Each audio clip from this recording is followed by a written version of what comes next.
a lot of people's livelihoods have been hit very hard, basically. So many musicians are now struggling to, support themselves, support their families. I mean, we had certain issues about British artists working in Europe after last year's events, political events here. So we were already aware of potential pitfalls with not having work, and suddenly this has hit the global scene. So it's a huge deal.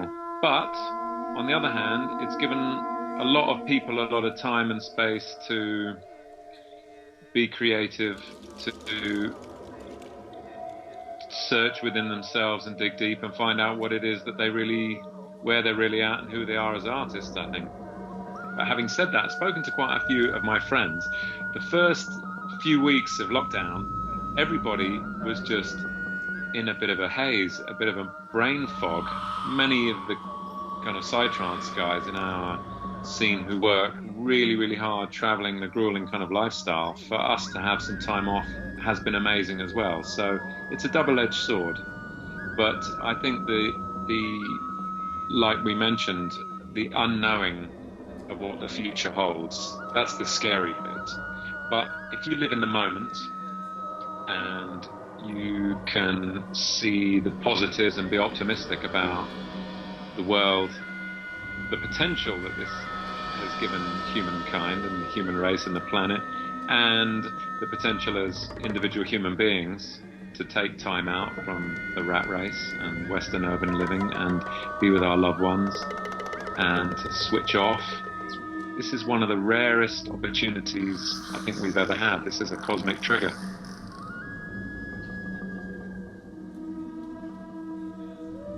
I always take June off because I take time to prepare for the summer festival seasons in July and August around Europe and the rest of the world. So, and also June is the most amazing time to be in England because we've got the solstice. I live very close to Stonehenge and Glastonbury. The weather's generally the best here. So it's a great time to be rooted here in the countryside of England, the green land. And so I had to miss out on a Brazil tour, an India tour, which were two really big ones, and quite a few club gigs that I had. But also I have really kicked back and I have unwound, I have unplugged, I've not been tuning into mainstream media too much.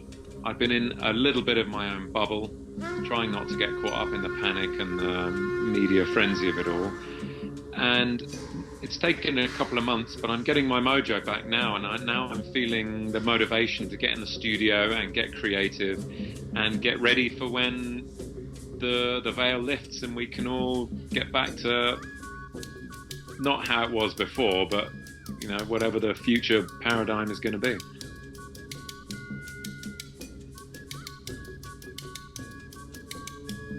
I think it's affecting the music community very hard because it relies on large groups, large gatherings of people. And that is the one thing that's probably going to be the last threshold that we cross in order to get back to life as it was before, whether it's sporting events or music events, concerts, that kind of thing. Those large numbers of people, so it could be some time before that hits. It's important for us to spend less. If we don't have as much money, let's just tighten our belts and try and sit it out. There's been government support for self-employed people like myself and musicians in the UK. I don't know about the rest of the world, so that's helped. And a lot of people are just going to have got the feeling that they're just going to have to wait it out. Hopefully that they can survive until that point. But until then, people are doing live streams. They're doing basically the internet. That is kind of where it's at. Not many of us in the Psytrance community could make a living from the record sales or internet streaming revenue. We do rely on gigs. So if the gigs aren't there, the income isn't there. It's as simple as that. So it's not a very hard equation to say it's hit people pretty hard.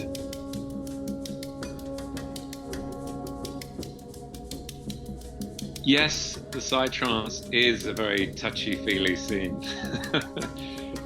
We all like to hug each other. We all like to be close. We are all part of the psychedelic family. We're all one tribe. And when we meet, say at the Boom, oh, I'm straight back on the Boom dance floor right now, even thinking about it.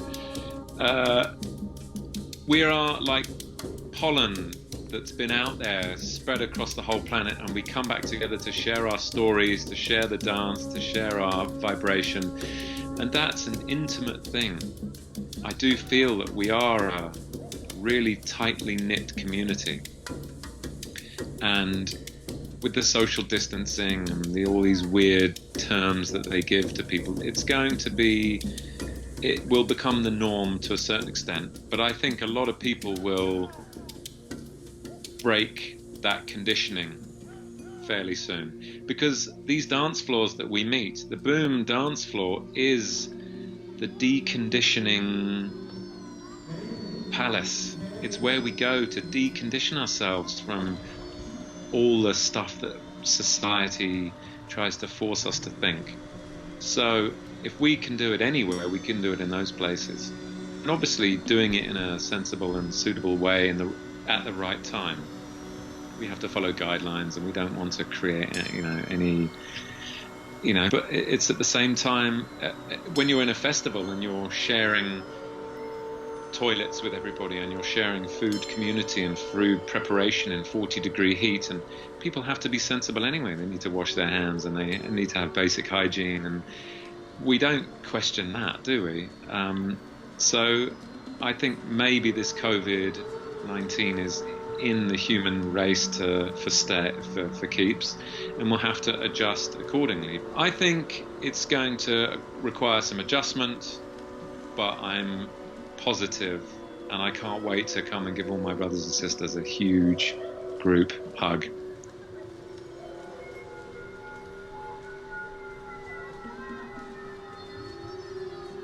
One, keep your spirit strong.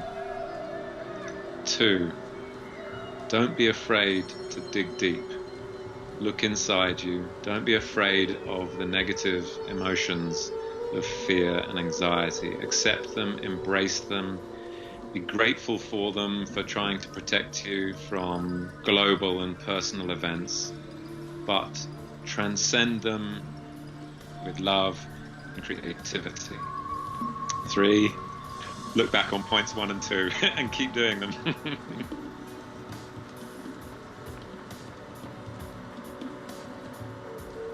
It feels as though it's going from strength to strength. It's becoming more and more relevant to me. Regardless of COVID, I know COVID seems to be taking over the global consciousness, but the Boom is more relevant for far more wider reaching and deeper and longer lasting reasons than that, of sustainability, of ecology, of environment, of creativity, of spreading love, basically. COVID will come and COVID will go, or this period will, this heightened state that we're in of it will at some point be a distant memory. But the Boom will continue, and its message will continue to become more and more pertinent. I hope it becomes these ideas that it represents, I hope they become mainstream. I hope people take on board. I always say that these festivals, you can go there and you can take out of them whatever that you want, but it's got everything there for alternative living, for a kind of a subculture. And it can give you you don't just go there and have a good time, although you can do that, but you can leave the Boom with the tools at your disposal to live a more ethical, more ecological, more sustainable life. Simple that is a fact.